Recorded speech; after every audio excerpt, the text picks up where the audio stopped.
trabalha na unidade de terapia intensiva da Rede Primavera,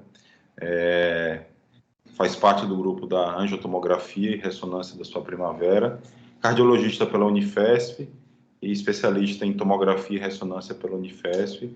Vem trazer um tema aí de extrema importância, bem atual, que tem crescido bastante. Todos nós, sem dúvida nenhuma, vamos aprender bastante, né? Aprender a pedir, a quando indicar. Então, é ressonância cardíaca na doença valvar, quando indicar. Obrigado, Érica. Boa aula. Obrigada. Vocês estão vendo meus slides, né?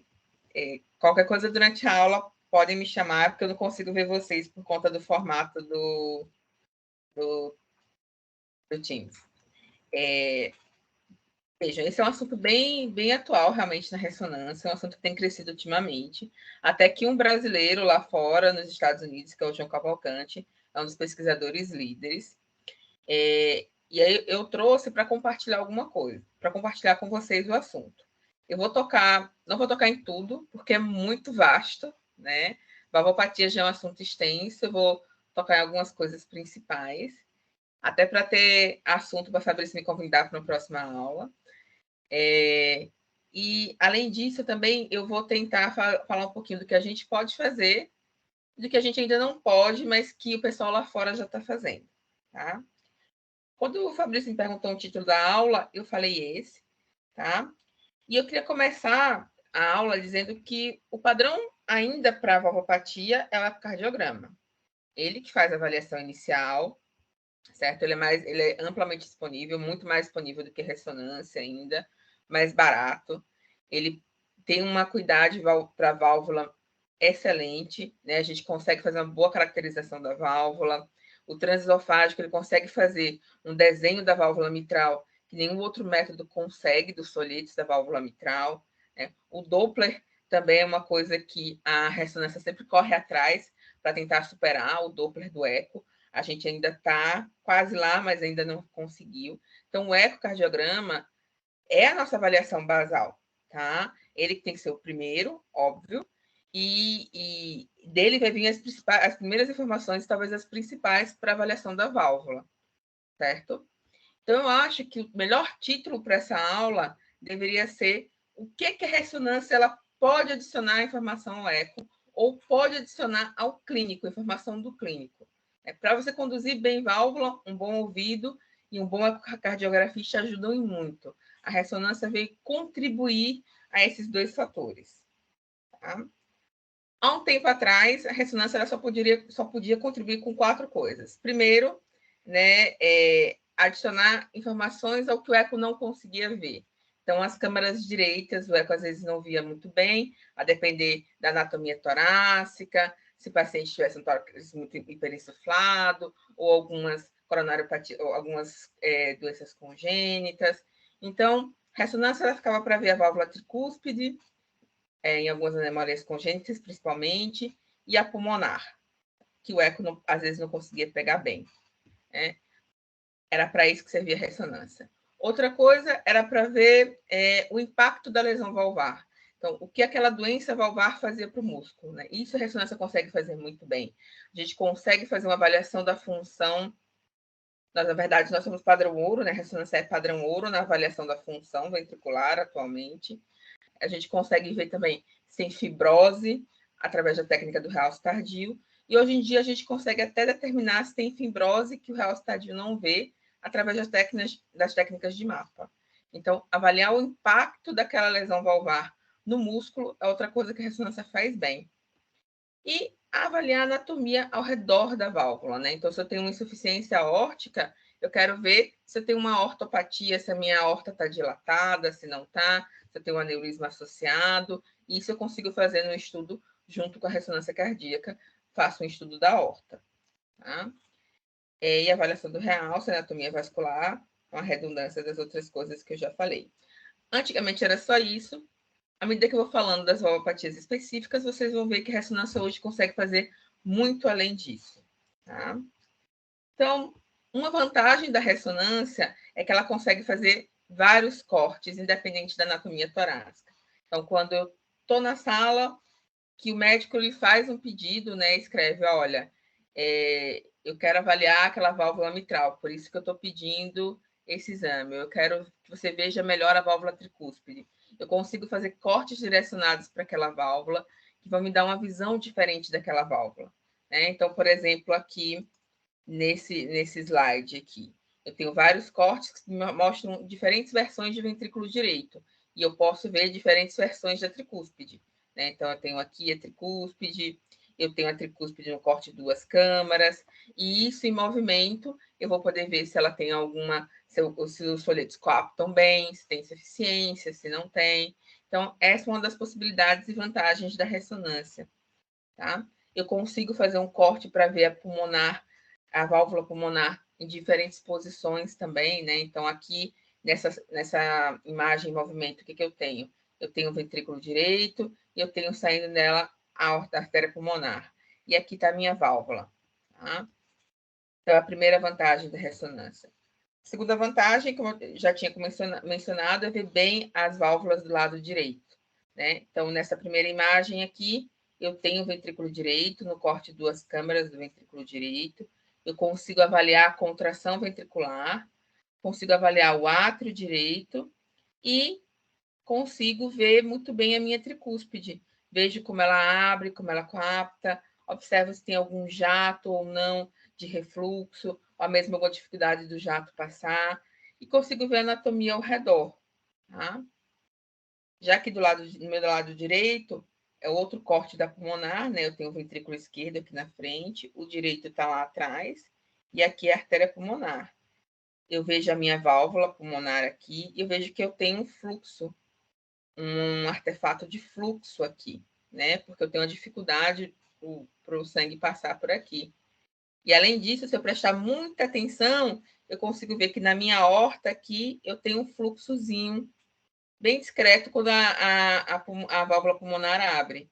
Né? Então, eu tenho uma comunicação entre a pulmonar e a aorta.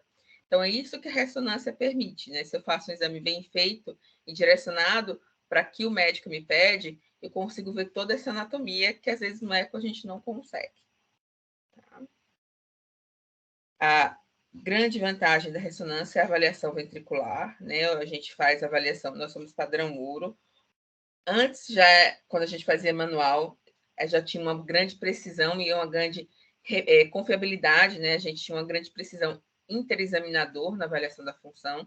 Hoje em dia, com a inteligência artificial, isso ainda ficou mais evidente, né? A gente tem softwares hoje que calculam muito bem a fração de ejeção do ventrículo esquerdo, que eu consigo dizer se eu quero colocar o papilar na conta ou não do cálculo da massa do ventrículo, se eu quero contar o papilar ou não na cavidade, na conta da cavidade. Então, essa conta, né, de massa, de tamanho de cavidade, de função ventricular, cada dia mais a ressonância tem melhorado, tem ficando mais fidedigna, e é por isso que ela é padrão ouro. E isso ajuda na avaliação da válvula. Né? Então, ver se aquela estenose está provocando repercussão no ventrículo, vai ajudar no clínico na decisão se vai ter que intervir ou não na válvula. Tá? E também na avaliação de massas, tá certo? Massas, trombos, se eu tenho alguma coisa na válvula, como a ressonância é muito boa em caracterização tecidual, eu consigo determinar, fazer vários cortes de diferentes técnicas naquela massa e tentar definir se aquela massa é um tumor, se aquela massa é um cisto, é um lipoma, se é um mixoma, se é um fibroelastoma, né? O que é aquela massa que está aderida na minha válvula, certo? Outra vantagem, a diferenciação tecidual que a ressonância permite. Tá? A ressonância também avalia fluxo, né? Ela consegue avaliar a velocidade do fluxo pela válvula, consegue até fazer uma avaliação do gradiente. Agora, esse é o ponto fraco da ressonância. Tá? Ela não consegue fazer isso tão bem quanto o Doppler em algumas questões. Tá? É uma coisa que é muito matemática, você tem que saber onde você vai fazer o corte, onde você vai fazer a imagem da válvula, para calcular a velocidade, para calcular o gradiente. Se o refluxo, por exemplo, de uma insuficiência, o jato ele for muito excêntrico, ele for um jato muito torto, você não consegue fazer um corte paralelo a esse jato, e aí você pode estar fazendo um cálculo errado. E muitas vezes na estenose, o pico de velocidade ele sempre é inferior ao eco, tá? Então, esse é o calcanhar de Aquiles da ressonância, a quantificação da velocidade do jato, tanto na insuficiência como na estenose, e dos gradientes da válvula, tá? Ela pode ser bem feita, tá certo? Mas ela dá muito trabalho e ela tem uma série de poréns e senãos. Então, assim, nisso o Doppler do eco ganha de lavagem da ressonância, na minha opinião, tá? Se vocês forem ver um especialista lá de fora que só faz pesquisa sobre isso, ele vai dizer que é a mil maravilhas, mas é porque ele não está dia a dia com diferentes pacientes, ele está só no ambiente da pesquisa, tá? Mas esses mesmos especialistas, eles criaram uma técnica nova que a gente não tem disponível aqui em Sergipe, que é o 4D Flow, que lembra muito o Doppler do eco, né? São essas cores coloridas aqui, que é um software, né? A gente faz uma aquisição normal da ressonância e esse software ele avalia o fluxo. Então, ele consegue medir a velocidade do fluxo tanto pela válvula como pelos grandes vasos. No caso daqui, esse 4D Flow estaria medindo o fluxo através da válvula pulmonar. Esse outro aqui estaria medindo vários fluxos, né? Tanto da aorta como da válvula pulmonar. Então, é uma técnica nova que tem lá fora, que veio para aumentar a precisão da ressonância na medida de gradientes de velocidade, basicamente mais de velocidade, tá? Então, todo o trabalho que vocês forem ver tentando calcular a velocidade da válvula na ressonância, vai ter o 4D associado. Infelizmente, como é uma tecnologia mais nova, significa que é uma tecnologia mais cara. E a gente não tem aqui no estado, nenhuma das nossas máquinas faz isso. Mas eu quis trazer para mostrar que, apesar da gente ter esse calcanhar de Aquiles aqui, que é o cálculo do phase contrast, da velocidade do gradiente, a tecnologia vem evoluindo e vem melhorando essa quantificação. Tá? Se eu estiver falando rápido demais, vocês me digam, viu, pessoal? Deixa eu ver o que mais aqui, gente. Bom, mas a ressonância não é perfeita, né? Ela tem as suas limitações. Uma das limitações é o corte, né? Então, assim, o que eu quero ver na ressonância, eu tenho que cortar na hora do exame. Se eu não cortar, se eu não fazer o corte naquela região que eu preciso avaliar, eu não tenho como reconstruir. É diferente da tomografia. Na tomografia, se você vai fazer uma tomografia de coração, eu faço uma aquisição do coração única em bloco e eu posso cortar o coração depois do jeito que eu quiser. Posso deixar o coração de cabeça para baixo, virar o coração de costas. Eu vou poder ver diferentes visões do coração, independente se eu tiver visto alguma alteração ou não. Na ressonância, não. Na ressonância, se eu tiver, vou mostrar um corte aqui, se tiver uma bolinha aqui e eu não cortei em cima dessa bolinha para ver o que essa bolinha era, eu não tenho como reavaliar. Então, tem essa limitação, né? É aquilo que você adquiriu e ponto. Outra limitação são os tamanhos das lesões. Quando eu vou avaliar válvula, os cortes da válvula, eles são em torno de 3 a 4, na verdade, nas máquinas em geral, entre 4 e 5 milímetros. Né? Então, eu tenho um corte a cada 4 e 5 milímetros. Se eu tenho uma lesão muito pequena, né, uma vegetação muito pequena, a ressonância pode não pegar, tá? E aí eu não consigo ver, eu não consigo analisar. Então, eu tenho uma vegetação, uma suspeita de endocardite pelo eco, e aí 0,8 milímetros a lesão, muito pequenininha, quero tirar a dúvida na ressonância. A ressonância não vai ver. Tem chance da ressonância não ver, porque ela pode cair no vão entre um corte e outro, certo?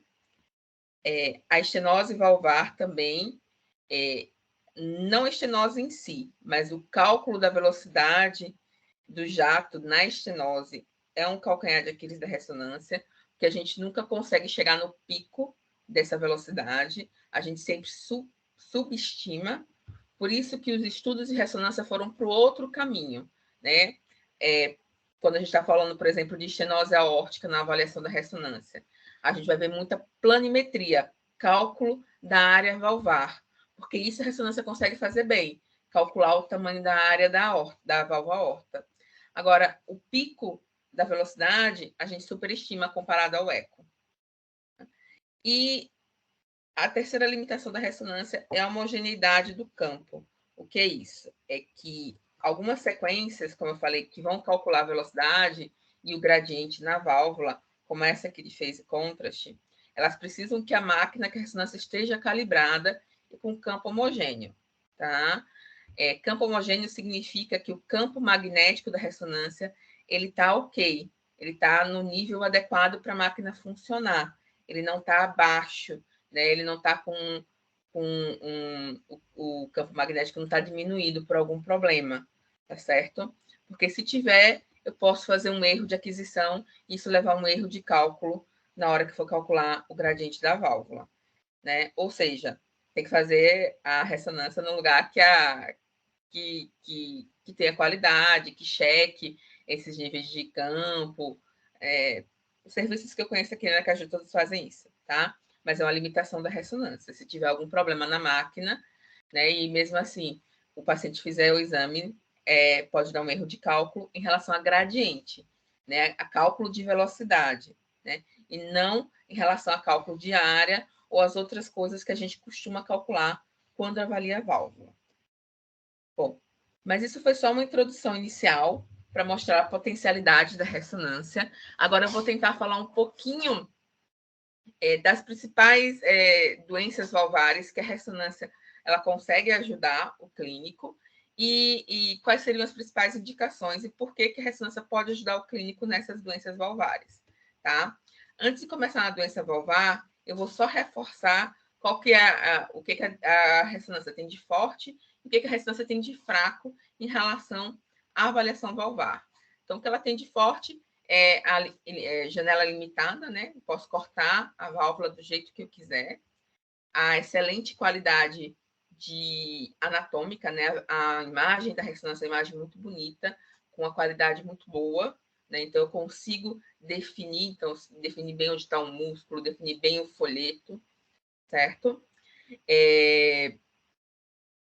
A quantificação de fluxo, tá certo? Isso, quando eu estou falando de 4D Flow, é uma vantagem da ressonância. Lembrar que a ressonância é padrão ouro para avaliação de função, tá? E quando eu quero avaliar coisas além da válvula. Então, se eu tenho um paciente que tem uma estenose aórtica, ele tem uma disfunção importante, e eu não sei, e alteração segmentar, e eu quero saber se tem uma doença isquêmica associada, ressonância é o melhor método para ele, porque eu vou ver se ele tem realce isquêmico, eu posso pesquisar isquemia. Então, quando eu quero ver coisas além da válvula, a ressonância é uma vantagem para avaliar aquela válvula.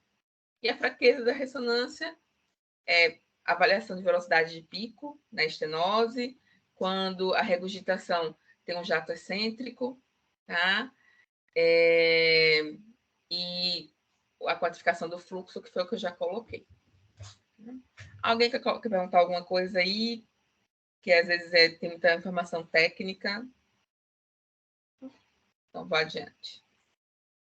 A minha imagem ficou. Primeiro, nas doenças valvares estenóticas, né? Infelizmente, a foto cresceu antes da hora, deixa eu dar uma corrigida. Quando eu falo de estenose valvar, a ressonância ela vai ser útil em algumas, principalmente em quais estenoses. Primeiro, na estenose pulmonar, tá?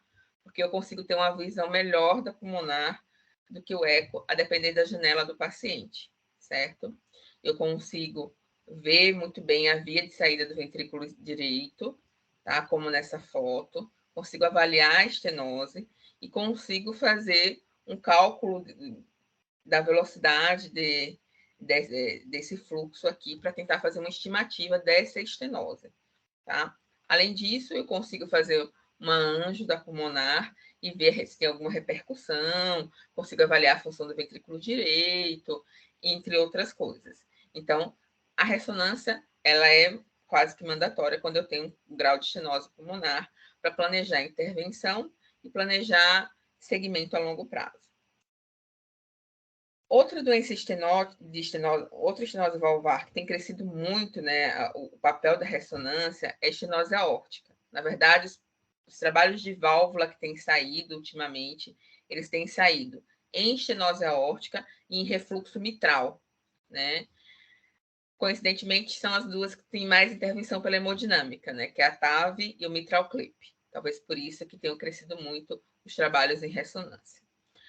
Na ressonância, a gente faz muito bem a planimetria, então a gente calcula muito bem a área valvar da aorta, né, com uma alta fidedignidade. Então, quando a gente calcula e diz que é 1,5, é 1,5, quando é 0,9, é 0,9, com pouca margem de erro, e geralmente ela é bem reprodutível interexaminador.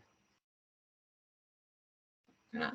A gente consegue também, na ressonância, avaliar, além da estenose, né, se a gente vê aqui, eu tenho o átrio esquerdo, o ventrículo esquerdo, aqui um pedacinho do ventrículo direito, a aorta e a aorta. E aqui a válvula aórtica. Essa aqui é uma estenose leve, tá? Eu tenho uma estenose, você vê que a válvula abre pouco, eu tenho um turbilhamento de fluxo na aorta, eu tenho insuficiência também, que eu vejo jato aqui, tá?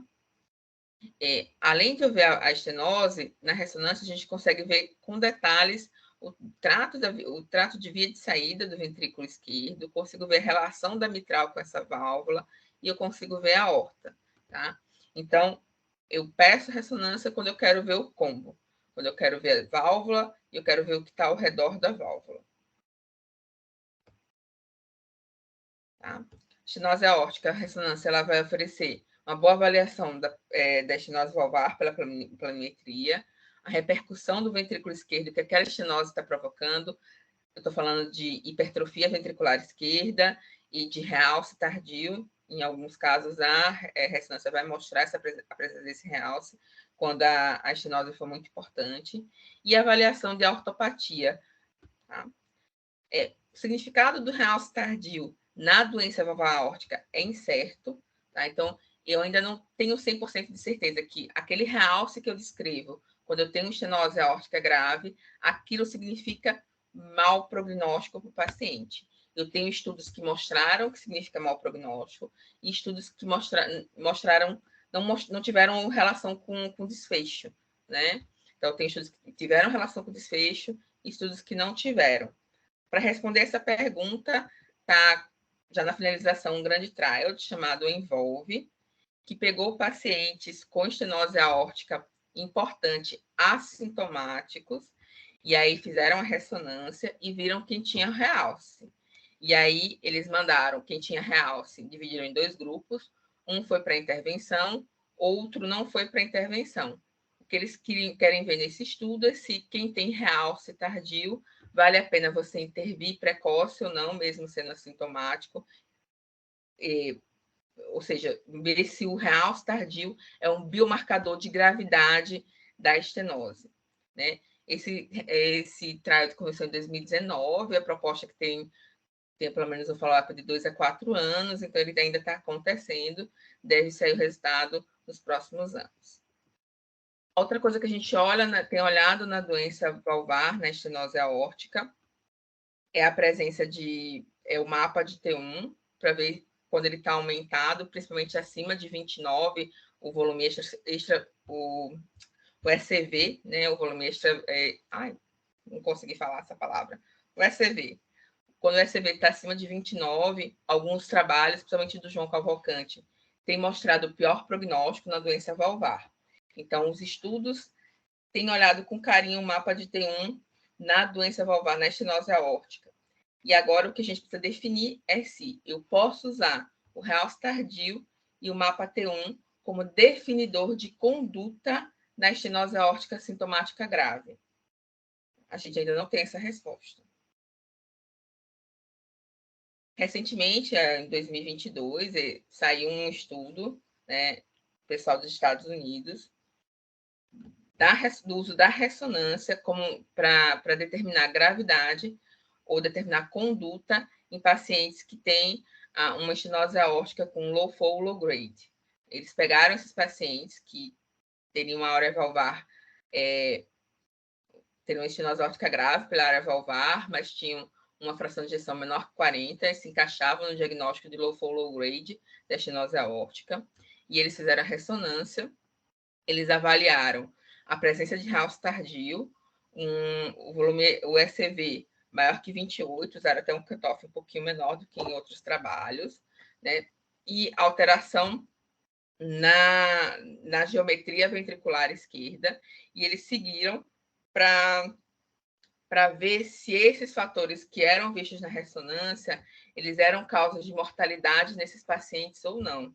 E o que eles viram é que eles isolados, eles tinham cada um impacto, né? Então, eles estavam correlacionados com desfecho, como mortalidade, nesse grupo de pacientes, e que eles juntos, né? Se eu tivesse os três, eles tinham uma alta correlação, né? Um odds ratio, deixa eu ver se eu consigo ver aqui, de 11,8 para a mortalidade nos pacientes que tinham um low flow, low grade, uma estenose aórtica low flow, low grade. Né? É um estudo preliminar, ele teve poucos pacientes ainda, mas já é uma ideia de que a gente tem que ficar atento nos pacientes que têm estenose e que têm realce. E outra coisa que eles estão estudando lá fora, que é uma coisa que a gente não faz aqui no Brasil ainda, eu falo Brasil como um todo, não só em Sergipe, é fazer o estudo que a gente faz na tomografia da TAV, né? Então, o modelo cistídico com a TAV, ele pede um angiotomo para calcular o tamanho da válvula que ele vai colocar. Lá em alguns grupos, em Minneapolis, por exemplo, eles estão usando a ressonância sem contraste.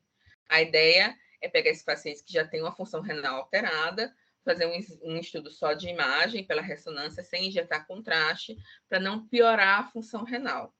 Tá? Eles fizeram vários estudos para calcular o ânulo aórtico, fazer as medidas da válvula, e mostraram até uma boa correlação com a tomografia, o estudo tomográfico. A questão é que para você não é só medir a válvula, né? Eles têm que fazer também a origem das coronárias, né? Então eles usam uma técnica especial, né, para ver a origem das coronárias. A gente tem essas imagens aqui, que é um estudo do Cavalcante.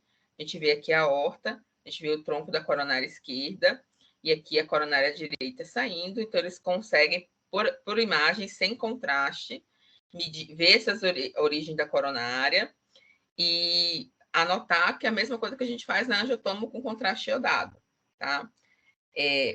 Não é no dia a dia que a gente consegue ver a origem de coronária na ressonância, é uma técnica especial, é um software especial que eles usam de aquisição, porque se a gente for usar o software que a gente tem na ressonância, são 30 minutos a mais de exame. Eles conseguiram elaborar um software que eles aumentam só em 7 minutos o tempo de aquisição, tá? Mas não é algo rotineiro ainda é nível de pesquisa, tá? Em relação ao cálculo da válvula, como eu falei, foi bem correlacionado com o cálculo da válvula pela tomo, só demonstrou que às vezes a ressonância média válvula é um pouquinho menor do que a tomografia, né? A diferença, acho que 2 milímetros, se não me engano. Bom, quando é que eu vou usar a ressonância na estenose aórtica? Quando o eco tiver uma qualidade ruim, quando a clínica me apontar para um lado e o eco me apontar para o outro, né? Quando eu ausculto o paciente, o sopro de estenose aórtica grave, mas o eco diz que não, né? Ou o contrário, né? Eu ausculto o sopro me parece de estenose aórtica mais leve ou moderada, e o eco está me dizendo que é uma estenose aórtica grave, eu posso usar ressonância para tirar a dúvida entre a clínica e o eco, né? Quando eu quero caracterizar ou excluir que eu tenho uma doença de aorta associada, ou quando eu tenho outras perguntas adicionais. Esse paciente, ele só tem estenose aórtica ou ele tem algo a mais? Ele tem isquemia? Eu tenho realce? Né? Ele já tem uma hipertrofia ventricular acentuada? Ele tem amiloidose? Né? Às vezes a gente tem visto muito pacientes idosos, doença valvar aórtica associada com amiloidose. Então, tem amiloidose associada? A ressonância vai ajudar em responder essas perguntas. A estenose mitral e tricúspide, o eco bem melhor do que a ressonância nessas avaliações ainda, né? Aqui eu tenho algumas imagens de estenose mitral.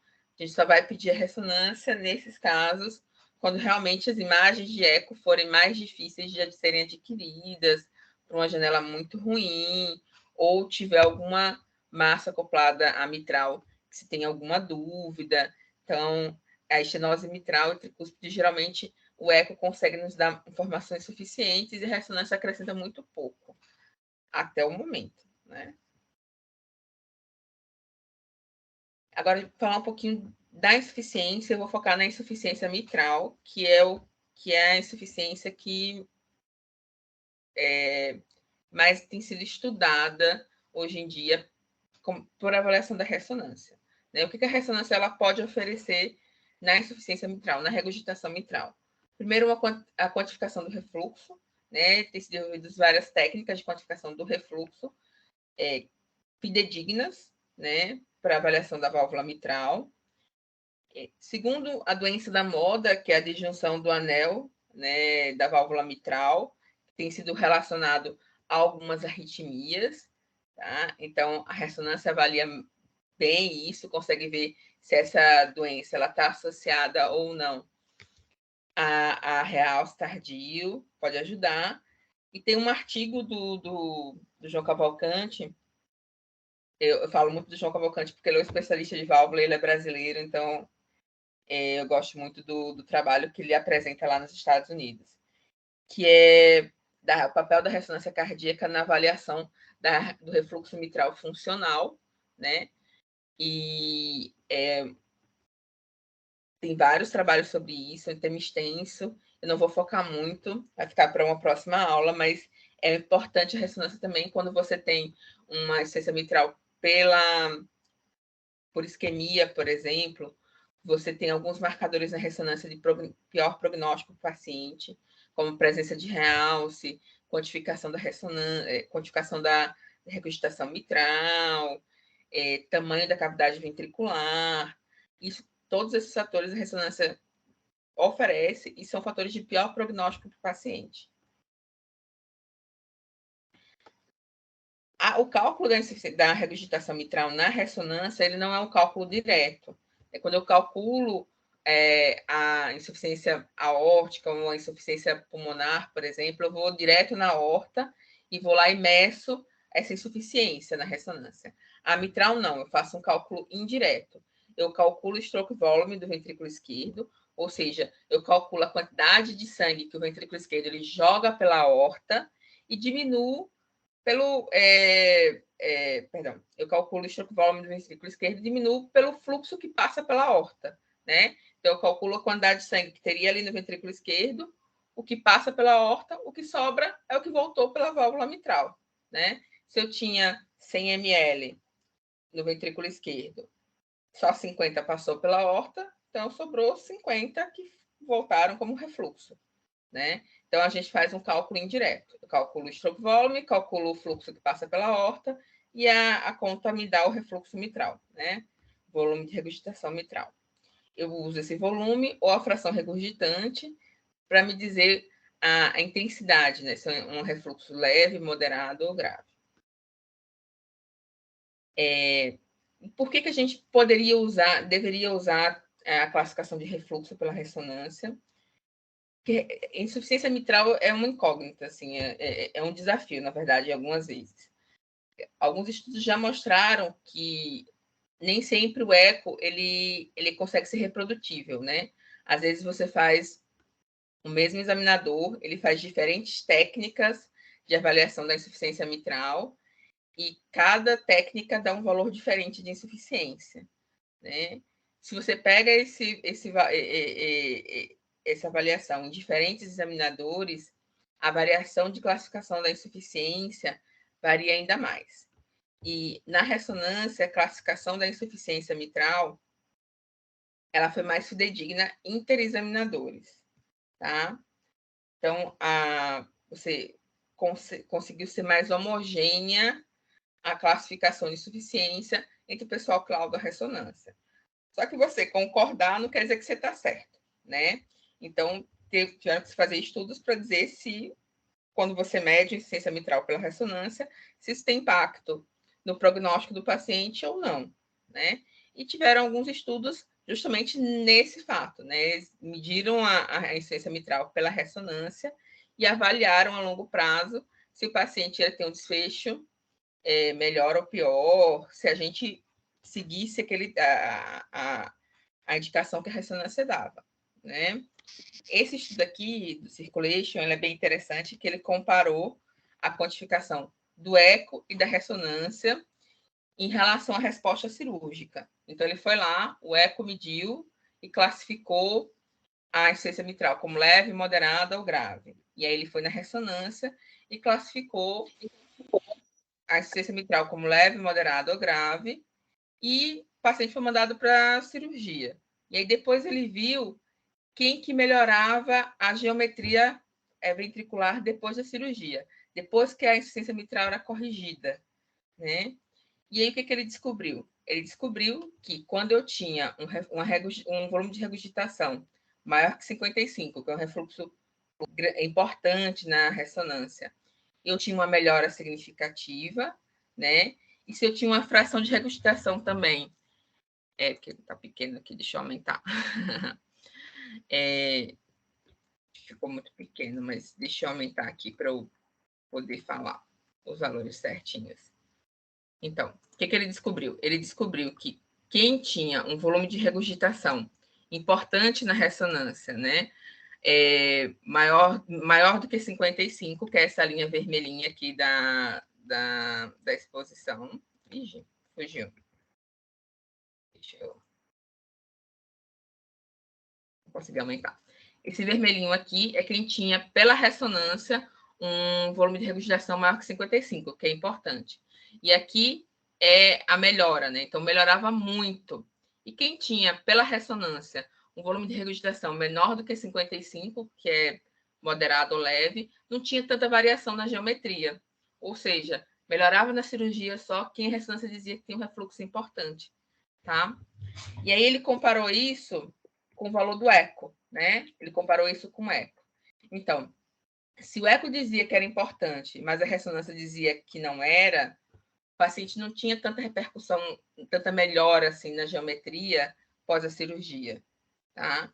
Se o eco dizia, se a ressonância dizia que era importante, independente do resultado do eco, o paciente melhorava, tá? Ou seja, a ressonância acertou mais do que o eco em dizer se realmente aquela insuficiência era significativa. Isso tudo prova que a ressonância ela consegue medir acuradamente a insuficiência mitral e ela consegue atribuir prognóstico para quando diz que o paciente tem insuficiência importante, né? Quando o dado vem com insuficiência importante. Só queria fazer uma ressalva que todos esses estudos eles foram feitos com a doença isolada da válvula mitral, tá? A gente tem que tomar muito cuidado na ressonância quando eu tenho mais de uma doença valvar, porque isso atrapalha um pouco a quantificação dos volumes pelas válvulas e pode comprometer a minha interpretação. Então, a ressonância ela é ótima quando a válvula mitral só está doente, ou quando a válvula aórtica só está doente. Se as duas estão doentes, eu tenho que ir com calma, focar muito na planimetria, medir o tamanho da válvula, e aí os gradientes e fluxos ficam um pouco comprometidos para avaliação. O outro ponto importante que a ressonância ajuda, né, nessa doença nova, não é tão nova, né, ela é mais antiga, mas que começou a ser muito alardeada nos últimos congressos e muito divulgada, que é a disjunção arritmogênica do anel mitral, tá? Que nada mais é quando eu tenho um paciente que tem um prolapso de válvula mitral, às vezes com insuficiência, se a gente perceber aqui. Então, aqui eu tenho a minha aorta, né, o ventrículo esquerdo, o átrio esquerdo, aqui um pedacinho do ventrículo direito, essa aqui é a minha válvula mitral. Ela não coapta totalmente, né? E eu tenho um jato de insuficiência aqui, né? Então, eu tenho um jato de insuficiência. E ela faz uma barriguinha. Ah, não consigo parar. Ela faz uma barriguinha. E aqui, ó, onde o anel mitral ele se liga, eu tenho uma parte que não tem músculo, tá? Isso que se chama de disjunção, né? Que como se a mitral não se ligasse diretamente ao músculo do ventrículo esquerdo, tá? E isso tem sido associado a alguns casos de arritmia, e a gente consegue ver muito bem isso na ressonância. Então, só para deixar bem clarinho. Disjunção, o paciente tem prolapso de válvula mitral, pode ter insuficiência ou não, e o anel mitral, ele está alargado, e é como se ele não tocasse no ventrículo esquerdo. E isso pode estar associado a casos de arritmia. A ressonância, ela promove uma avaliação mais completa nesses casos, porque a maioria dos casos de disjunção que tem arritmia, o paciente vai ter realce tardio também, ou pode ter realce tardio também. Então, você vai conseguir ver por completo o coração desse paciente no estudo de ressonância. Tá? Para finalizar a insuficiência mitral, aqui é só um artigo que saiu em 2018, né, dando uma orientação geral de quando pedir, né, ressonância na insuficiência mitral, o pessoal da Europa que lançou. Eles consideram, se você tem dúvida na insuficiência mitral, né, e você quer realmente medir a gravidade dessa insuficiência, quando o paciente tenha ecos com diferentes avaliações de insuficiência mitral, então tem um com leve, outro com moderado, outro com importante, né? Então você quer saber qual que realmente é o grau daquela insuficiência, tá? Quando você quer medir o tamanho do átrio e o tamanho do ventrículo esquerdo para definir conduta cirúrgica. Só um adendo aqui, os tamanhos atriais, eles não podem ser comparados, o tamanho atrial que o eco dá e o da ressonância dá em relação ao volume, tá? E não sei explicar porquê, até já conversei uma vez com o Luiz Flávio sobre isso, né?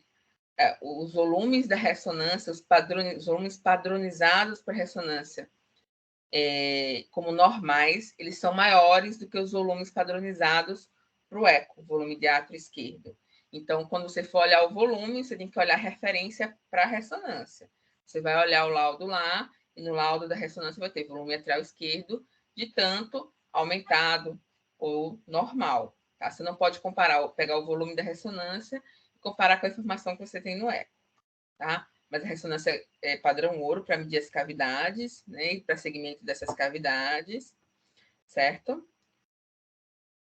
Na insuficiência tricúspide, a gente não tem dado na ressonância, tá? É muito pouco estudada. Também é calculada de forma indireta, não é de forma direta, como a insuficiência aórtica. É de forma indireta por essa fórmula, né? A gente usa uma formulazinha para calcular a insuficiência tricúspide, mas tem muito pouco estudo, tá certo? Isso aqui é só um exemplo de um caso lá de cirurgia, da paciente que no eco tinha uma estenose, uma insuficiência tricúspide importante. A gente consegue ver pela ressonância que é realmente a tricúspide não coapta, e eu tenho um jato que pega todo o átrio direito. Finalizando, né, só dando um review, lembrar que a ressonância, ela consegue ver diferentes aspectos, né, do ventrículo, ela consegue ver a função, ela consegue determinar muito bem o tamanho das cavidades, tanto dos átrios como dos ventrículos.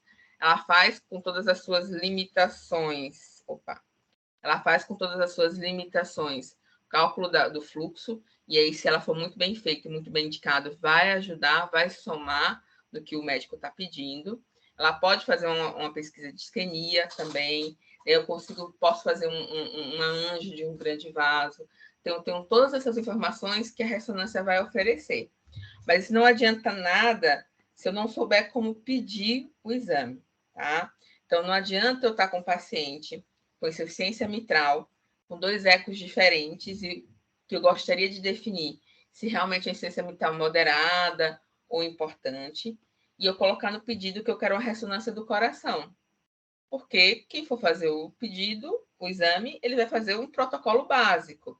Ele pode não calcular a fração regurgitante da válvula mitral, porque nem sempre é uma informação que a gente coloca, tá? São muitas informações. Se a gente for colocar tudo, o laudo vai ter 3 páginas, tá? Então, o médico ele precisa dizer o que ele quer avaliar, né? E nem tudo precisa ir para ressonância, e nem tudo a ressonância vai ser melhor do que o eco, né? Lesões muito pequenas, né? O eco é melhor, né? Às vezes é mais vantagem pedir um transesofágico para ver do que pedir uma ressonância, né? Se a válvula Prótese eu não falei, porque prótese é um mundo, né? A próteses valvares, depende muito de qual a prótese o paciente tem. Tem próteses que a gente vão dar artefato na ressonância, mas a gente consegue avaliar até se tem leak. E tem próteses que a gente não consegue ver nada, tá certo? Então depende muito da prótese. Mitral clip fica borrado, mas a gente consegue avaliar e consegue medir o refluxo do mitral clip. Inclusive, os poucos estudos de avaliação de refluxo pós-mitral clip, tem muito pouco estudo no mundo. Eles mostraram melhor fidedignidade com avaliação pela ressonância. Então, acho que a mensagem final é essa, né? Saber tudo que a ressonância tem a oferecer e especificar o que é no pedido para a gente poder entregar à disposição. Muito bom, Érica. Parabéns. Excelente aula. Tema bem interessante, atual. Vou abrir para perguntas e vou iniciar uma pergunta. Érica, existe alguma coisa em relação à estenose mitral, em relação à avaliação do aparelho valvar, tipo SCOD Block, para valvopatia reumática? Se acrescenta alguma coisa ou nada nesse sentido? Na estenose mitral, não, porque, Fabrício, na ressonância, a gente não consegue ver cálcio. A gente vê blocos pretos quando tem cálcio, né? Então, se eu vejo uma coisa muito preta na válvula, eu imagino que é cálcio, mas eu não consigo quantificar esse cálcio, nem determinar, tá certo?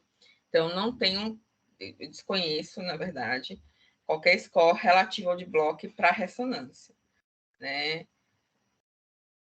Perfeito. Doutor Lauro, doutora Joselina, o pessoal da cardiopatia estrutural aí que tem experiência com ressonância. Érica, parabéns aí por a sua aula. Eu estou meio aqui desfocada, porque eu estou na cardioliga hoje, mas não podia deixar de ver você falando, né? Porque eu sou sua fã, né? Você sabe. Obrigada, Sara Anjo. E eu também sou fã da ressonância magnética. Tanto que, no início, quando eu conhecia a ressonância, eu dizia, essa ressonância está copiando nossos cortes todos do eco.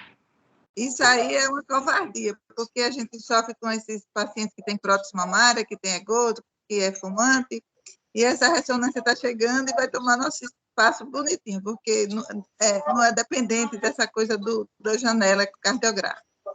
E aí a ressonância foi crescendo e eu ficando cada vez mais enciumada em relação à isquemia miocárdica, né, que começou a competir com o ecoestresse, com a ressonância começou a dar mais dados de isquemia do que o ecoestresse. Então, algumas vezes eu fazia um ecoestresse que eu achava que tinha que dar positivo e não aparecia isquemia, eu digo, não, está errado, alguma coisa está errada, eu preciso de uma ressonância, porque ela é mais sensível, né, do que a ecocardiografia sob estresse para isquemia miocárdica, que hoje a gente sabe que é real, né?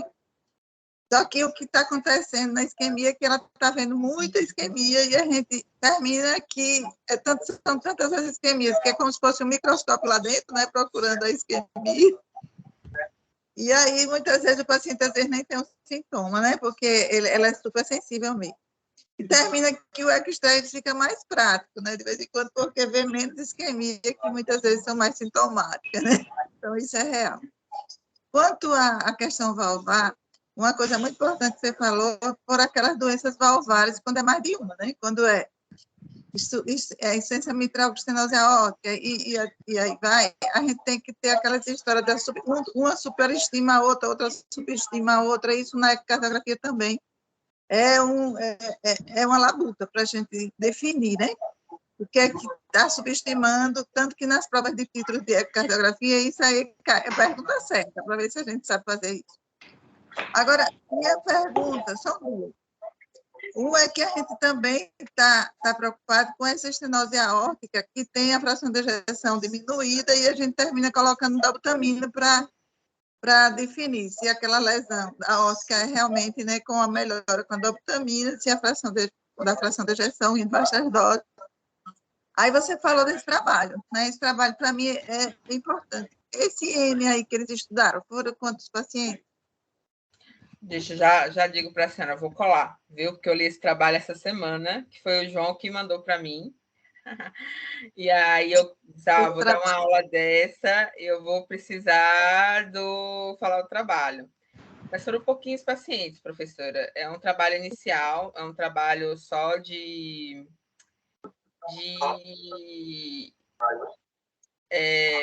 o N foram 90 pacientes, professora. 90. E você, aí tem alguns com e outros sem, né, a doença, né, para comparar, né? Isso, mais ou menos isso. Porque tem que ver, assim, quantos que tinha do grupo controle, essas coisas todas, para ver como é que é, porque é trabalho preliminar. Esses trabalhos preliminares termina que a gente precisa daquele senso crítico, né? Mas eu acredito que a ressonância vai avançar disso aí, porque para a gente dar cardiografia é uma labuta grande e a gente termina decidindo as coisas, né? E muitas vezes a gente termina também lançando mão de transesofágicos. Mas veja só, outra pergunta que eu fiz. Deixa eu corrigir, foram 147 pacientes, tá certo? E aí ele fez a ressonância em todos, e aí dividiu conforme os achados, entendeu? E aí seguiu para ver qual era a mortalidade a depender dos achados da ressonância. Entendi. Aí acompanhou os pacientes, né? Fez o corte, né? Exato. Outra coisa também que eu vou perguntar, mas não é não tão ligada à valvopatia, é sobre miocárdio hipertrófica, né? Que a gente está trabalhando junto com a ressonância em relação à miocárdio hipertrófica e o gradiente, né, da via de saída, né? E aí a gente acha que, eu acho que a ressonância ainda não está tão eficiente nessa história do gradiente da via de saída quanto o ecocardiograma. E a gente está fazendo uns estudos preliminares também com a estenose subaórtica da hipertrófica, lábio, né? Aqueles pacientes que em repouso, estenose tem gradiente baixo e com esforço, né? E com esforço aumenta o gradiente, ou alguns que não aumentam o gradiente, né? Fica igual, não aumenta mesmo com esforço. E aqueles que a gente não pode colocar no estresse, porque já são altos em repouso. Outro dia, o Luiz Flávio mandou um paciente para mim, fez uma ressonância e o gradiente era baixo em repouso. Daí ele mandou para nosso grupo de pesquisa para a gente fazer o estresse físico, para ver como é que se comportava, sabe, Érica? O gradiente, o esforço. Daí o que aconteceu? Quando eu coloquei o paciente em repouso, o gradiente já era maior que 50. Você dava 30 e alguma coisa, entendeu? Uhum. Aí, quando ele é maior que 50, você não pode estressar o paciente, já é contraindicação, a gente já dá como um gradiente importante. Então, daí você vê que, nesse caso, a ressonância não consegue, né, em repouso, né, quantificar o gradiente tão bem quanto a cardiografia. Então, tem essas coisas, né? A doutora Marli foi minha preceptora na residência. Ela tem uma experiência vasta com hipertrófica, porque foi o doutorado dela. Ela costumava dizer isso para a gente, assim, não adianta vocês quererem quantificar o gradiente na via de saída de uma hipertrófica, porque vocês não vão deixar o phase contrast para a gente calcular, ele tem que estar perpendicular ou paralelo ao fluxo. Vocês não vão conseguir fazer isso, tá? Porque o jato é muito excêntrico na hipertrófica. Às vezes, a depender se o paciente respira de um jeito ou de outro, a posição do jato muda. Então, ele precisa, para calcular esse gradiente, de um cardiografista com o transdutor mudando ali no peito do doente. Então, é mais vantajoso a gente querer saber se tem SAN na ressonância, né? Se tem aquele movimento anterior da válvula, olhar para a via de saída do ventrículo esquerdo, tentar ver, tem até um estudo que até foi o Luiz que compartilhou comigo, da área da via de saída, né, daquela área do trato, ver qual o tamanho daquela área, se tem obstrução ali, que é correlacionado um pouco com o gradiente, mas o gradiente da hipertrófica, o eco é zero. Na estenose também, a gente já subestima na estenose aórtica, imagina na hipertrófica. Apesar que eu dou a mão palmatória, que a ressonância é indispensável hoje para a hipertrófica, né? É indispensável. Não, isso sim. Ela mostra a hipertrófica apical, né? e outras de parede apical, hipertrófica de músculo papilar. Então, assim, é fundamental que os métodos se somem na hipertrófica, né? A ecocardiografia no gradiente é cardiografia sobre estresse, para mostrar se o gradiente é lábio, se o gradiente não é lábio, no caso da conduta, né? Mas a ressonância é indispensável hoje na hipertrófica. Nosso trabalho de pesquisa, a gente está somando as duas coisas. Que é Braulio que vai defender o mestrado nisso, né? E a gente está terminando. Mas para vocês verem como é difícil isso aí, a gente, com muita luta, a gente conseguiu fazer 21 pacientes do estresse na hipertrófica. Para vocês verem como é difícil. Foi por isso que eu perguntei a quantidade de pacientes daquele estudo, para poder eu ter uma ideia. Tá? Muito obrigada, viu? E parabéns. Perfeito, obrigado, doutora Joselina. Doutor Lauro, algum comentário, doutor Lauro? Microfone. O microfone está fechado, Lauro. Parabenizar a Érica. Uma explanação excelente e é uma metodologia que promissora, né? E vai avançar, e vai trazer muitas informações futuras aí das valvulopatias, que ainda é um desafio, né? Principalmente andando nas discordâncias aí ecocardiográficas, né? Érica, que você falou. Parabéns, viu, Érica? Obrigada. Daqui para frente vamos ter muita novidade aí na ressonância das valvulopatias, viu? Com certeza. Daniel Pio. Daniel está aí. Tá aí. O pessoal da hemodinâmica. Wesley. Quem mais está? Rafael.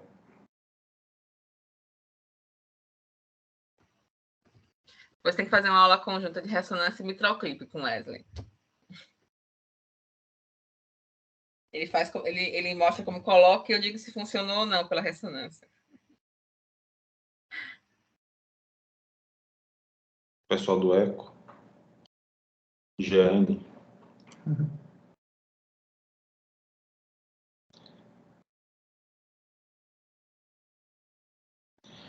Eu mesmo, assim, eu sinceramente aprendi bastante com a aula, sabe, Érica? É um tema novo, acho que a gente vem aprendendo e tem que aprender cada vez mais.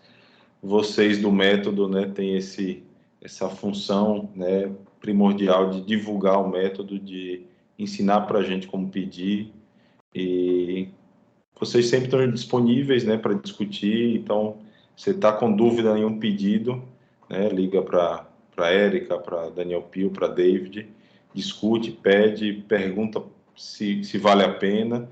Então, acho que esse é o constante aprendizado que nós devemos ter, e todos nós vamos crescendo juntos como grupo e aprendendo juntos, porque cada tema é um mundo de informações e um mundo de conhecimento, e que cada um acaba se complementando. Então, essas reuniões têm esse poder, né, de aproximar, de nos, né, ensinar uns aos outros, aprender uns aos outros. Agradecer aí sua disponibilidade de trazer esse tema extremamente importante, atual, né, com muito capricho, né, que se estudou bastante, foi atrás e se dedica muito ao assunto. Então, parabéns. Deixar aí as palavras finais para você. Eu queria agradecer a oportunidade, muito obrigada. Eu gosto muito de ressonância, então, sempre que vocês quiserem, estou à disposição. Obrigado. Queria parabenizar todo você aí pela persistência, né, de fazer as coisas, né, de reunir as pessoas, né? Eu sei como isso é difícil, sabe? Mas a gente não pode desistir, né? Não pode desistir. A gente está sempre motivando essa turma, né? E Fabrício está fazendo isso muito bem, né? Desde cedo que ele me manda mensagem, né? 50 mensagens na semana, mas agradeço aí a colaboração. Valeu, obrigada aí pelo convite. Boa noite. Obrigada a todos pela presença. Tchau, tchau, gente.